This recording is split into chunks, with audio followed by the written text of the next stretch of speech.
వస్తువు చుట్టూ తిరిగే ఈగని చేశావే సిక్కేలేని మొగుడు అంటూ మీదికి రాకుండా కంపెడి పిల్లలతో గిత్తిని నింపావే సాపాదిండు సంసారాన్ని మేడెక్కించావే ఇరుగు పొరుగు ముందు సరసాలు తండ్రా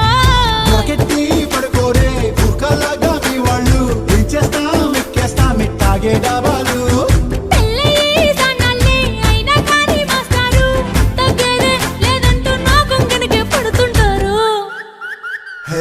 గోదారి గట్టు మీద రామసలకావే